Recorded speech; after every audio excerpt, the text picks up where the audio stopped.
ओम शांति। आज 3/2/2025 की साकार मुरली से है।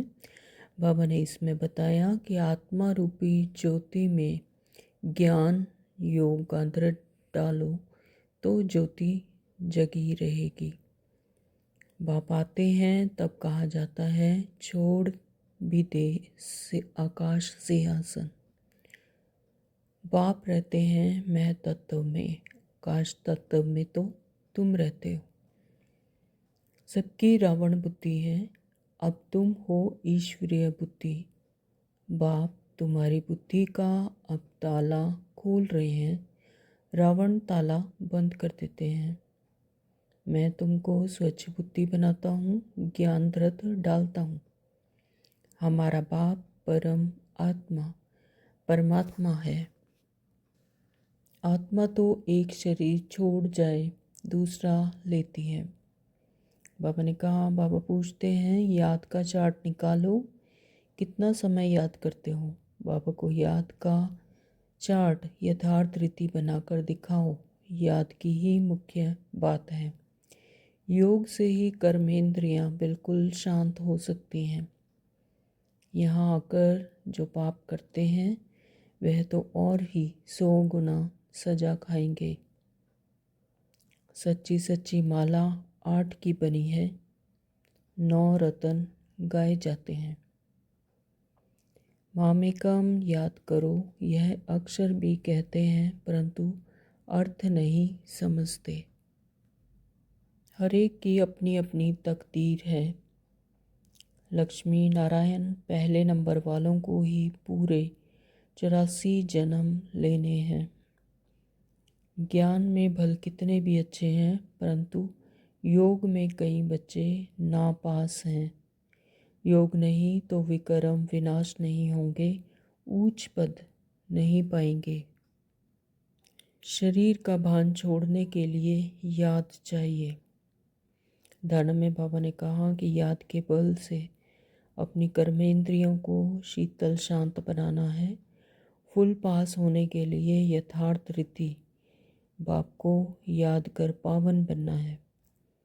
उठते बैठते बुद्धि में रहे कि अभी हम यह पुराना शरीर छोड़ वापस घर जाएंगे। वरदान में बाबा ने कहा कि कंबाइंड स्वरूप की समृद्धि द्वारा श्रेष्ठ स्थिति की सीट पर सेट रहने वाले सदा संपन्न भव। स्लोगन में बाबा ने कहा पावरफुल वृत्ति द्वारा आत्माओं को योग्य और योगी बनाओ। तो शुरू करते हैं आज की मुरली। बाबा ने कहा मीठे बच्चे, हाँ जी बाबा, आत्मा रूपी ज्योति में ज्ञान योग का धृत डालो तो ज्योत जगी रहेगी। यानी जैसे ज्योति जगाते हैं तो उसके लिए धृत की ज़रूरत पड़ती है, तो इसी तरह से ज्योति क्या है, आत्मा रूपी ज्योति, वो तब तक जगी रहेगी जब तक उसमें ज्ञान और योग का धृत डालते रहेंगे। यानी ज्ञान और योग यथार्थ रीति करते रहेंगे तो आत्मा अपने आत्मिक स्वरूप में जगी रहेगी। ज्ञान और योग का कंट्रास्ट अच्छी रीति समझना है। तो आत्मिक स्वरूप में रहने के लिए ज्ञान और योग का कंट्रास्ट बाबा कहते हैं अच्छी रीति समझना है। प्रश्न किया है बाबा ने कि पाप का कार्य प्रेरणा से नहीं चल सकता, उन्हें यहाँ आना ही पड़े क्यों? उत्तर दिया है क्योंकि मनुष्यों की बुद्धि बिल्कुल तमो प्रधान है। तो इस तमो प्रधान दुनिया में अभी हर एक मनुष्य की बुद्धि क्या है, तमो प्रधान है। तमो प्रधान बुद्धि प्रेरणा को कैच नहीं कर सकती। तो जब तमो प्रधानता है, हर तरफ अंधकार है, ज्ञान का प्रकाश नहीं है, तो बुद्धि उस प्रेरणा को, उसके ज्ञान रूपी प्रेरणा को कैच नहीं कर सकती। बाप आते हैं तब तो कहा जाता है कि छोड़ भी दे आकाश सिंहासन। जब बाप आते हैं तभी कहते हैं कि आकाश सिंहासन छोड़कर बाबा आओ। तो गीत है छोड़ भी दे आकाश सिंहासन। ओम शांति, ओम शांति। बाबा भक्तों ने यह गीत बनाया है, अब इसका अर्थ कैसा अच्छा है। कहते हैं आकाश सिंहासन छोड़कर आओ। तो अब आकाश तो है यह यह है रहने का स्थान। आकाश से तो कोई चीज़ आती नहीं। तो आकाश क्या है? आकाश तो रहने का स्थान है, तो इससे तो कोई चीज़ नहीं आती। आकाश सिंहासन कहते हैं। आकाश तत्व में तो तुम रहते हो। बाबा ने क्या बताया कि आकाश तत्व में तो तुम रहते हो, बाप तो रहते हैं मह तत्व में, यानी आकाश से भी परे। तो मह तत्व में रहते हैं, ब्रह्मांड में। तो आकाश तत्व में तुम रहते हो। आकाश तो नीचे के तत्व है, उसमें तो हम आत्मा ही रहती हैं। तो उसको ब्रह्म या महातत्व कहते हैं। तो बाप कहाँ रहते हैं? महातत्व ब्रह्म तत्व में रहते हैं। वो घर है आत्माओं का, जहाँ आत्माएं निवास करती हैं। तो बाप आएगा भी जरूर वहाँ से, कोई तो आएगा ना। कहते हैं आकर हमारी ज्योति जगाओ। तो गायन भी है, एक है अंधे की औलाद अंधे, और दूसरे हैं सज्जे की औलाद सज्जे। अंधे की औलाद अंधे यानी अज्ञानता, और सज्जे की औलाद यानी जिनको दोनों आंखें सही सलामत है, यानी उनकी समृद्धि है, आत्मा की समृद्धि है। तो बाबा कहते हैं धृतराष्ट्र और युधिष्ठिर नाम दिखाते हैं। अब यह तो है औलाद रावण की। माया रूपी रावण है ना, सबकी रावण बुद्धि है। तो इस तमो प्रधान दुनिया में सभी की अभी क्या है? रावण बुद्धि। तो अब तुम हो ईश्वर बुद्धि। तो जैसे ही परमात्मा का परिचय मिला, अपने आत्मा का स्मृति आई, तो क्या हुई? ईश्वरीय बुद्धि। बाप तुम्हारी बुद्धि का आप ताला खोल रहे हैं, यानी ज्ञान दे रहे हैं। ज्ञान के द्वारा हमारी बुद्धि का ताला खोल रहे हैं। तो रावण ताला बंद कर देते हैं। रावण क्या करते हैं? अज्ञानता के कारण ताला बंद हो जाता है। विकारों के कारण, रावण राज्य के कारण ताला, बुद्धि का ताला जैसे बंद हो जाता है। अमृत अपनी आत्मिक समृद्धि की भूल जाते हैं, आत्मिक समृद्धि विस्मृत हो जाती है। तो कोई किसी को भी नहीं समझते हैं, तो कहते हैं यह तो पत्थर बुद्धि है। बाप आकर यहाँ ज्योति जगाएंगे ना, प्रेरणा से थोड़ा ही काम होता है। आत्मा जो सतो प्रधान थी, उनकी ताकत अब कम हो गई है, तमो प्रधान बन गई है। तो एकदम झंझार बन पड़े हैं। तो मनुष्य कोई मरते हैं तो उनको दीवा जलाते हैं। तो अब दीवा क्यों जलाते हैं? समझते हैं ज्योति बुझ जाने से अंधियारा ना हो जाए, इसलिए जोत जगाते हैं। तो क्या करते हैं कि जैसे मनुष्य कोई मर जाता है तो दीवा जलाते हैं कि वहाँ अंधेरा ना हो जाए, आत्मा जा रही है, ऐसे ऐसे समझते हैं। तो बाबा कहते हैं कि जोत जगाते ही, तो अब यहाँ की जोत जगाने से वहाँ कैसे रोशनी होगी?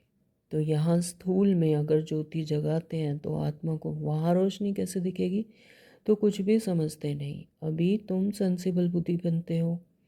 बाप कहते हैं मैं तुमको स्वच्छ बुद्धि बनाता हूँ, ज्ञान धृत डालता हूँ। तो बाबा आकर हमारी बुद्धि में ज्ञान डालते हैं, तो वो ज्ञान धृत डालते हैं, तो जिससे बुद्धि स्वच्छ बनती है। तो है यह भी समझाने की बात। तो ज्ञान और योग दोनों अलग चीज़ हैं। योग को ज्ञान नहीं कहेंगे। कोई समझते हैं भगवान ने आकर यह भी ज्ञान दिया ना कि मुझे याद करो, परंतु इसे ज्ञान नहीं कहेंगे। यह तो बाप और बच्चे हैं। बच्चे जानते हैं कि यह हमारा बाबा है, इसमें ज्ञान की बात नहीं कहेंगे। ज्ञान तो विस्तार है, यह तो सिर्फ याद है। बाप कहते हैं मुझे याद करो, बस यह तो कॉमन बात है, इनको ज्ञान नहीं कहा जाता। बच्चे ने जन्म लिया तो सो जरूर बाप को याद करेगा ना। ज्ञान का विस्तार है। बाप कहते हैं मुझे याद करो, यह ज्ञान नहीं हुआ। तुम खुद जानते हो हम आत्मा हैं, हमारा बाप परमात्मा परमात्मा है, इसे ज्ञान कहेंगे क्या? बाप को पुकारते हैं। ज्ञान तो है नॉलेज। जैसे कोई एमए पढ़ते हैं, कोई बीए पढ़ते हैं, कितनी ढेर किताब पढ़नी होती है, पर बाप तो कहते हैं कि तुम हमारे बच्चे हो ना, मैं तुम्हारा बाप हूँ, मेरे से ही योग लगाओ, अर्थात याद करो। तो इसको ज्ञान नहीं कहेंगे। तुम बच्चे तो हो ही, तुम आत्माएं कब विनाश को नहीं पाती हो। कोई मर जाते हैं तो उनकी आत्मा को बुलाते हैं। अब वह शरीर तो खत्म हो गया, आत्मा भोजन कैसे खाएगी? बाबा कहते भोजन तो ब्राह्मण खाएंगे, परंतु यह सब है भक्ति मार्ग की रस्म। ऐसे नहीं कि हमारे कहने से वह भक्ति मार्ग बंद हो जाएगा, वह तो चलता ही आता है। तो ब्रह्म आत्मा तो एक शरीर छोड़ जाए तो दूसरा ले लेती है, यानी आत्मा एक शरीर छोड़ के दूसरे में चली जाती है, तो वहाँ से खाना खाने कौन आएगा? कोई नहीं आता। तो बाबा कहते हैं कि वो ब्राह्मण खाते हैं। ये क्या है? भक्ति मार्ग की रस्म। तो बच्चों की बुद्धि में ज्ञान और योग का कंट्रास्ट स्पष्ट होना चाहिए। बाप जो कहते हैं मुझे याद करो, यह ज्ञान नहीं है, यह है तो बाप का डायरेक्शन देते हैं। जो बाबा कहते हैं कि मुझे याद करो, ये बाबा क्या डायरेक्शंस देते हैं, इनको योग कहा जाता है। ज्ञान है सृष्टि पा कैसे फिरता है, ज्ञान यानी सृष्टि चक्र कैसे फिरता है उसकी नॉलेज। तो योग अर्थात याद। तो बच्चों का फर्ज है बाप को याद करना। वह है लौकिक, यह है पारलौकिक। तो बाप कहते हैं मुझे याद करो, तो ज्ञान अलग चीज़ हो गई ना। तो बच्चे को कहना पड़ता है कि बाप को याद करो। लौकिक बाप तो जन्मते ही याद रहता है। कोई स्थूल में जैसे कोई बच्चा जन्मता है तो उसको छोटेपन में जैसे बताते कि ये आपके पापा हैं, तो लौकिक बाप हैं तो उसको याद रहता है। तो यहाँ बाप की याद दिलानी पड़ती है। लेकिन जो अलौकिक बाप हमें आकर इस टाइम पर स्मृति दिलाते हैं, तो देह भान में आने के कारण हम उसे याद नहीं कर पाते, क्योंकि 63 जन्मों से इस देह को ही अपना मान चुके हैं। हम इस देह के बिना उसे याद नहीं करते। तो आत्मिक स्मृति में आकर उस बाप को याद करना है, यानी वो बिंदु स्वरूप ज्योति स्वरूप परमात्मा हमारा पिता है। तो इसमें मेहनत लगती है। अपने को आत्मा समझ बाप को याद करो। तो बाप को कैसे याद करेंगे? स्वयं को भी आत्मा समझना, बिंदु स्वरूप, और परमात्मा तो है ही बिंदु स्वरूप ज्योति स्वरूप। तो उनको अपने को आत्मा देह में रहते हुए अपने आप को आत्मा समझ बाप को याद करना, यह बहुत मेहनत का काम है, क्योंकि 63 जन्मों से इस देह भान की आदत पड़ी हुई है। तब बाबा कहते हैं कि योग में ठहर नहीं सकते हैं। बच्चे लिखते हैं बाबा याद भूल जाती है। ऐसे नहीं कहते कि ज्ञान भूल जाता है, ज्ञान तो बहुत सहज है। याद को ज्ञान नहीं कहा जाता, इसमें माया के तूफान बहुत आते हैं। तो ज्ञान में नहीं बल्कि याद में माया के तूफान बहुत आते हैं, तो भूल जाते हैं। बल ज्ञान में बहुत तीखे हैं, मुरली बहुत अच्छी चलाते हैं, परंतु बाबा पूछते हैं याद का चार्ट निकालो, कितना समय याद करते हो? बाबा को याद का चार्ट यथार्थ रीति बनाकर दिखाओ। याद की ही मुख्य बात है। तो मेन जो बात है वो है याद की, तो और वो भी यथार्थ रीति। बाबा कहते कि चार्ट बना के बताओ कि कितना याद किया। तो पतित ही पुकारते हैं कि आकर पावन बनाओ, मुख्य है पावन बनने की बात। तो इसमें ही माया के विघ्न पड़ते हैं।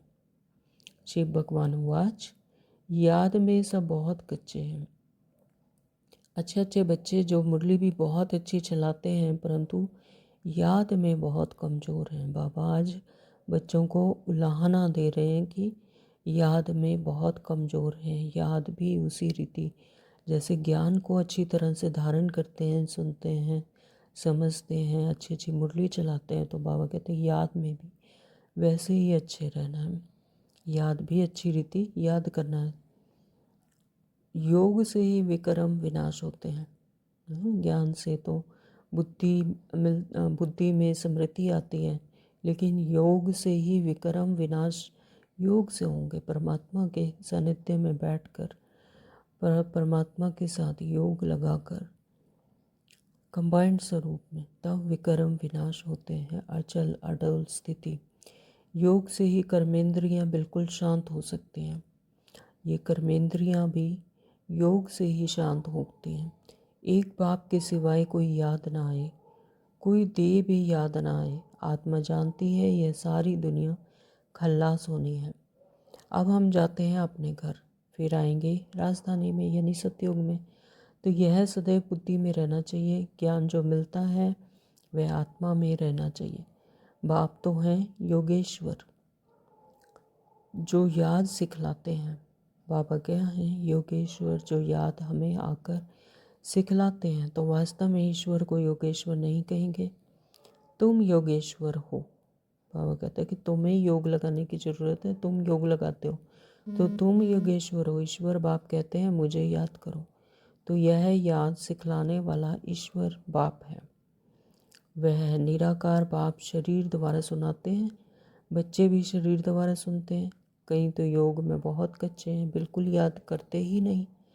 जो भी जन्म जन्मांतर के पाप हैं सबकी सज़ा खाएंगे। तो याद जरूर करना है बाबा को। याद उठते बैठते चलते फिरते हर मनसा से ना बैठ के चाहे चलते फिरते याद में रहना है। तो तभी पाप कटेंगे, नहीं तो बाबा कहते सज़ा खाएंगे। तो यहाँ आकर जो पाप करते हैं वह तो और ही 100 गुना सज़ा खाएंगे।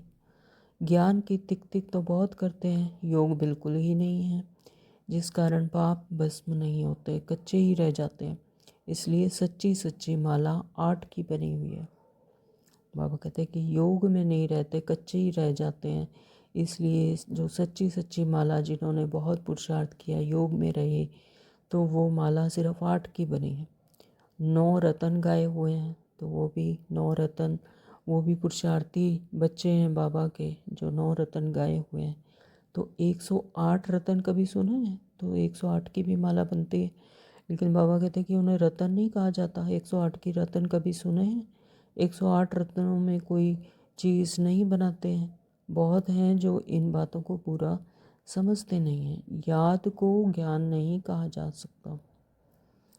ज्ञान सृष्टि चक्र को कहा जाता है, सृष्टि पा को कहा जाता है।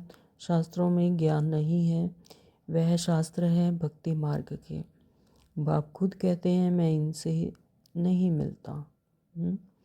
शास्त्रों में महिमा की है परमात्मा की, लेकिन परमात्मा से स्वयं बाबा कहते कि मैं इनसे नहीं मिलता। शास्त्रों से बाबा परमात्मा नहीं मिलते। साधुओं आदि सबका उद्धार करने में आता हूँ। वे समझते हैं ब्रह्म में लीन होना है। फिर मिसाल देते हैं पानी के बुदबुदे का। जैसे कि भक्ति में एक पानी के बुदबुदे का एग्जाम्पल दिया जाता है कि जो पानी में बबल्स होते हैं वो पानी में ही मिल जाते हैं। तो इसी तरह से हम आत्माएं भी ब्रह्म तत्व में लीन हो जाएंगी। तो इस तरह का मिसाल देते हैं। लेकिन अभी तुम ऐसे नहीं कहते। तुम तो जानते हो कि हम आत्माएं बाप के बच्चे हैं। माँ में कम याद करो, यह अक्षर भी कहते हैं, परंतु अर्थ नहीं समझते हैं। बल कह देते हैं हम आत्मा है, परंतु आत्मा क्या है, परमात्मा क्या है, यह ज्ञान बिल्कुल नहीं है।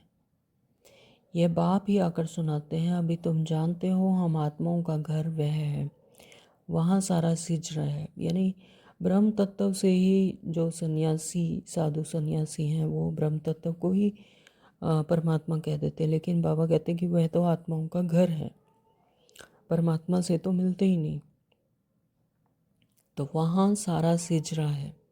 तो हर एक आत्मा का अपना अपना पार्ट मिला हुआ है। सुख कौन है, सुख कौन देते हैं, दुख कौन देते हैं, यह भी किसी को पता नहीं। भक्ति है रात और ज्ञान है दिन।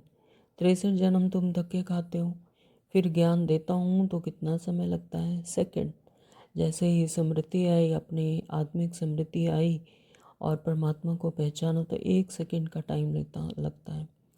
यह तो गाया हुआ है सेकंड में जीवन मुक्ति। तो जैसे जीवन मुक्ति मिल जाती है, इस जीवन में रहते हुए ही आत्मिक स्मृति आई तो जीवन मुक्ति, जीवन मुक्त हो गए।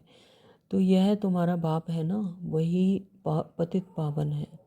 उनको याद करने से तुम पावन बन जाएंगे। सतयुग, त्रेता, द्वापर, कलयुग, यह चक्र है।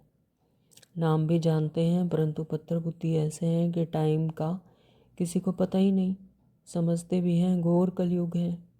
अगर कलयुग अभी भी चलेगा तो और घोर अंधेरा हो जाएगा। इसलिए गाया हुआ है कुंभकर्ण की नींद में सोए हुए थे और विनाश हो गया। थोड़ा भी ज्ञान सुनते हैं तो प्रजा बन जाते हैं। कहाँ यह लक्ष्मी नारायण, कहाँ प्रजा, पढ़ाने वाला तो एक ही है। हर एक की अपनी अपनी तकदीर है। यानी उन्होंने पुरुषार्थ किया तो वो लक्ष्मी नारायण बने, जिन्होंने पुरुषार्थ नहीं किया, जो सुनते ही नहीं, तो वो प्रजा में आगे। तो पढ़ाने वाला तो एक ही है। जैसे स्कूल में अगर बच्चों को पढ़ाते हैं तो कोई आईएएस ऑफिसर बन जाता है, तो और कोई जैसे रह जाते हैं, कोई नौकरी भी नहीं कर पाते। तो हर एक की अपनी अपनी तकदीर है। बाबा कहते कोई तो स्कॉलरशिप ले लेते हैं तो कोई तो फेल ही हो जाते हैं। तो राम को बाण की निशानी क्यों दी है? क्योंकि ना पास हुआ। यह भी गीता पाठशाला है।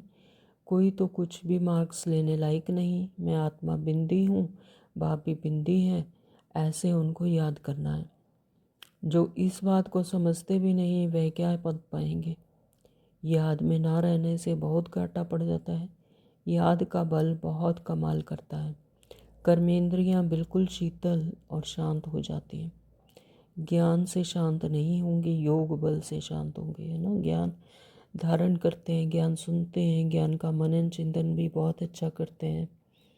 बाबा ने बताया कि मुरली का बहुत अच्छी चलाते हैं, लेकिन अगर योग बल नहीं है तो कर्मेंद्रियाँ भी शांत नहीं होंगी। कर्मेंद्रिय किससे शांत होती है? योग बल से। तो योग बल जमा करना बहुत ज़रूरी है। भारतवासी पुकारते हैं कि आकर हमको यह गीता का ज्ञान सुनाओ। अब कौन आएगा? श्री कृष्ण की आत्मा तो यहाँ ही है। श्री कृष्ण तो जीवन मरण में आते हैं। तो अभी तो जितनी भी आत्माएं हैं वो सारे स्थूल इस धरती पर, ग्लोब पर हैं। तो श्री कृष्ण की आत्मा तो बाबा कहते हैं यही है। वो भी कहीं ना कहीं श्री कृष्ण की आत्मा तो यहाँ है। कोई सिंहासन पर थोड़े ही बैठते हैं जिसको बुलाते हैं। अगर कोई कहे हम क्राइस्ट की आत्मा को याद करते हैं, अरे वह तो यहाँ ही है। उनको क्या पता कि क्राइस्ट की सोल यहाँ ही है या वापस जा नहीं सकती। तो कई बच्चे जैसे कहते हैं कि हम तो क्राइस्ट की आत्मा को याद करते हैं। तो भाई क्राइस्ट की वो भी तो जीवन मरण में आ जाते हैं, तो वो भी तो यहीं पर है ना। तो फिर उनको क्यों याद करना? तो वो तो वापस जा नहीं सकती। लक्ष्मी नारायण पहले नंबर वालों को ही पूरे 84 जन्म लेने हैं। यानी मम्मा बाबा ने लक्ष्मी नारायण बनेंगे तो वो पहले नंबर वाली आत्माएं हैं। तो वो भी एडवांस पार्टी में जैसे हैं। ब्रह्मा बाबा तो सूक्ष्म वतन में हैं, तो वो भी अभी बच्चों की सेवा कर रहे हैं अपने सूक्ष्म शरीर से। तो और भी वापस जा सकते हैं। तो वह सब हिसाब है ना। मनुष्य तो जो कुछ बोलते हैं सो झूठ। आधा कल्प है झूठ खंड, आधा कल्प है सच खंड। अभी तो हर एक को समझाना चाहिए। इस समय सब नरकवासी हैं, फिर स्वर्गवासी भी भारतवासी ही बनते हैं। तो जो सबसे पहले नंबर 1 में गए स्वर्गवासी बने, तो वही सबसे लास्ट में भी नरकवासी भी बनते हैं। तो मनुष्य कितने वेद शास्त्र उपनिषद आदि पढ़ते हैं, क्या इससे मुक्ति को पाएंगे? उतरना तो है ही। हर चीज़ सतो रजो तमो में जरूर आती है। तो कोई भी चीज़ है, चाहे धरती, आकाश, मनुष्य, हर चीज़, प्रकृति पहले सतों में होती है, फिर रजो, फिर तमो में जरूर आती है। ये क्या है? नियम है। ड्रामा एक्यूरेट है। तो न्यू वर्ल्ड किसको कहा जाता है? किसी को भी यह ज्ञान नहीं है। यह तो पाप समुख बैठ समझाते हैं। तो देवी देवता धर्म कब किसने स्थापन किया? तो भारतवासियों को कुछ भी पता नहीं। तो बाप ने समझाया है। ज्ञान में भल कितने भी अच्छे हैं, परंतु योग में कई बच्चे नापास हैं। योग नहीं तो विक्रम विनाश नहीं होंगे, ऊंच पद नहीं पाएंगे। जो योग में मस्त हैं वही ऊंच पद पाएंगे। तो योग में मस्त रहना है। तो बाबा आज बार बार बता रहे हैं कि योग योग बहुत ज़रूरी है। योग से ही उच्च पद पाएंगे। उनकी कर्मेंद्रियां बिल्कुल शीतल हो जाती हैं। देह सहित सब कुछ भूल देही अभिमानी बन जाते हैं। देह सहित सब कुछ भूल कर अपने आत्मिक स्थिति में, स्मृति में रहना, देह भान को छोड़ना, यानी देही अभिमानी बन जाते हैं। तो हम अशरीरी हैं, अब जाते हैं घर। उठते बैठते समझो अब यह शरीर तो छोड़ना है। हमने पाठ बजाया, हम जाते हैं घर। ज्ञान तो मिला है, जैसे बाप में ज्ञान है। उनको तो किसी को याद नहीं करना है, बाप को तो किसी को याद नहीं करना है, वो तो खुद ही ज्ञान का सागर है। तो याद तो तुम बच्चों को करना है। बाप को तो ज्ञान का सागर कहा जाता है, योग का सागर तो नहीं कहेंगे ना। तो योग तो हम बच्चों को लगाने की ज़रूरत है, बाबा को तो योग लगाने की कोई ज़रूरत नहीं। तो चक्कर का नॉलेज सुनाते हैं और अपना भी परिचय देते हैं। याद को ज्ञान नहीं कहा जाता, याद तो बच्चों को आपे ही आ जाती है। याद तो करना ही है ना, नहीं तो वर्षा कैसे मिलेगा। बाप हैं तो वर्षा जरूर मिलता है, बाकी है नॉलेज। हम 84 जन्म कैसे लेते हैं, तमो प्रधान से सतो प्रधान, सतो प्रधान से फिर तमो प्रधान कैसे बनते हैं, यह बाप समझाते हैं। मुरली के द्वारा रोज बाबा बताते हैं। तो अब सतो प्रधान बनना है बाप की याद से। तुम रूहानी बच्चे रूहानी बाप के पास आए हो, उनको शरीर का आधार तो चाहिए ना। कहते हैं मैं बूढ़े तन में प्रवेश करता हूँ, मैं भी वानप्रस्थ अवस्था है, भी वानप्रस्थ अवस्था यानी बूढ़े तन में ब्रह्मा बाबा के बूढ़े तन का आधार लेकर ही हम बच्चों को बाबा ज्ञान देने के लिए आते हैं। तो अब बाप आते हैं तब सारे सृष्टि का कल्याण होता है। यह है भाग्यशाली रथ, भागीरथ कहते हैं ना, भाग्यशाली रथ। इनसे कितनी सर्विस होती है। तो इस शरीर का भान छोड़ने के लिए याद चाहिए। इसमें ज्ञान की बात नहीं, जास्ती याद सिखलानी है। तो आज बाबा बार बार यही याद करा रहे हैं कि याद बहुत ज़रूरी है। याद का खाता जमा करना है, जास्ती याद सिखलानी है। ज्ञान तो सहज है, छोटा बच्चा भी सुना दे, बाकी याद में ही मेहनत है। एक की याद रहे, इसको कहा जाता है अव्यभिचारी याद। यानी याद किसको करना है, सिर्फ एक परम पिता परमात्मा को। किसके शरीर को याद करना है, वह है व्यभिचारी याद। यानी जो कहते हैं बाबा के और किसी को याद करते हैं तो वो तो जीवन मरण में आते हैं। तो यानी ऐसे हुआ जैसे उनके शरीर को याद किया, तो वह क्या है, व्यभिचारी याद। तो सिर्फ परम पिता परमात्मा को, ज्योति स्वरूप निराकार परमात्मा को ही याद करना है। याद से ही सबको भूल अशरीरी बनना है। अच्छा, मीठे मीठे सिकलदी बच्चों प्रति माता पिता बाप दादा का याद प्यार और गुड मॉर्निंग। रूहानी बाप की रूहानी बच्चों को नमस्ते। धारणा के लिए मुख्य सार दिया बाबा ने। याद के बल से अपनी कर्मेंद्रियों को शीतल शांत बनाना है।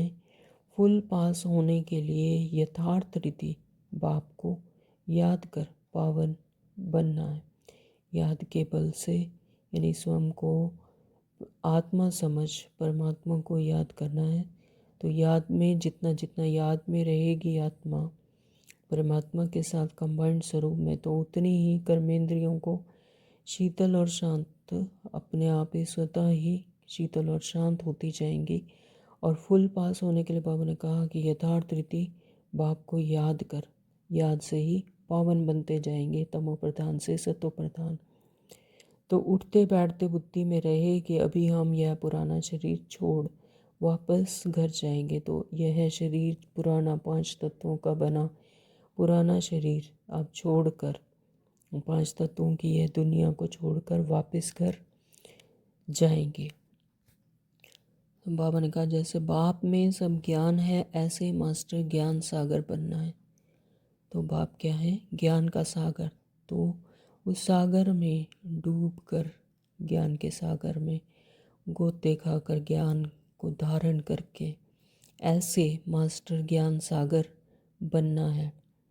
वरदान दिया बाबा ने, कंबाइंड स्वरूप की स्मृति द्वारा श्रेष्ठ स्थिति की सीट पर सेट रहने वाले सदा संपन्न भव। परमात्मा की कंबाइंड स्वरूप, परमात्मा के साथ कंबाइंड स्वरूप में रहकर ज्योति ज्योत होकर ना, उसकी ज्योत से अपनी ज्योत एकदम कंबाइंड स्वरूप में की स्मृति से जैसे श्रेष्ठ स्थिति की सीट पर सेट रहने वाले बाबा ने कहा संपन्न भव, सदा संपन्न भव। तो जैसे परमात्मा की शक्तियाँ, परमात्मा की गुण शक्तियाँ, तो वैसे ही मुझ आत्मा की गुण शक्तियाँ उनके कंबाइंड स्वरूप से मिलकर वैसे ही बन जाती, तो संपन्न हो जाती आत्मा। संगम युग पर शिव शक्ति के कंबाइंड स्वरूप की स्मृति में रहने से हर असंभव कार्य संभव हो जाता है। तो इस संगम युग पर शिव शक्ति के कंबाइंड स्वरूप की स्मृति में रहने से हर असंभव कार्य भी संभव हो जाता है। यही सर्वश्रेष्ठ स्वरूप है। इस स्वरूप में स्थित रहने से संपन्न भव का वरदान मिल जाता है। तो कंबाइंड स्वरूप में रहने से संपन्न भव का वरदान मिल जाता है, यानी आत्मा संपन्न हो जाती है। तो बाप दादा सभी बच्चों को सदा सुखदायी स्थिति की सीट देते हैं। सदा सुख अटल अचल होकर बाप दादा की गोद में जैसे बैठ गए तो सुखदायी स्थिति की सीट मिल जाती है, और सदा इसी सीट पर सेट रहो तो अतीन्द्रिय सुख के झूले में झूलते रहेंगे। सिर्फ विस्मृति के संस्कार समाप्त करो, यानी हमेशा आत्मिक स्मृति में, परमात्मा की स्मृति में अतीन्द्रिय सुख के झूले में झूलते रहेंगे, और सिर्फ विस्मृति ना आए, हमेशा परमात्मा को याद रखना है। स्लोगन दिया बाबा ने, पावरफुल वृत्ति द्वारा आत्माओं को योग्य और योगी बनाओ। पावरफुल वृत्ति यानी जब मैं आत्मा उस परमपिता परमात्मा से कंबाइंड स्वरूप में हूँ, तो पावरफुल वृत्ति, तो आत्मा की पावरफुल वृत्ति पूरे वायुमंडल को भी वैसा ही बना देती है। तो जो सराउंडिंग आत्माएं होंगी तो वह भी परमात्मा के साथ वैसे ही कंबाइंड हो जाएंगे, तो यानी वह भी योगी और योग्य बन जाएंगे। तो बाबा ने स्लोगन बहुत सुंदर दिया कि पावरफुल वृत्ति द्वारा आत्माओं को योग्य और योगी बनाओ। ओम शांति। बाबा ने आज अव्यक्त इशारे में कहा कि एकांत प्रिय बनो, एकता और एकाग्रता को अपनाओ। एक मत का वातावरण तब बनेगा जब समाने की शक्ति होगी। एक मत वातावरण, सभी का एक मत, एक ही संकल्प, एक ही मत, वह ऐसा तब बनेगा जब समाने की शक्ति होगी। समाने की शक्ति बहुत महत्वपूर्ण शक्ति है। समाने की शक्ति से ही एक मत होते हैं, एकता आती है। तो भिन्नता को समाओ, तब आपस में एकता से समीप आएंगे और सर्व के आगे दृष्टांत रूप बनेंगे। यानी एक आत्मा को जो समृद्धि आएगी तो दूसरे को भी वही आएगी। ब्राह्मण परिवार की विशेषता है कि अनेक मत होते हुए भी एक, तो यह एकता का वाइब्रेशन सारे विश्व में एक धर्म, एक राज्य की स्थापना करेगा। इसलिए विशेष अटेंशन देकर भिन्नता को मिटाकर एकता लानी है। ओम शांति। Thank you Baba.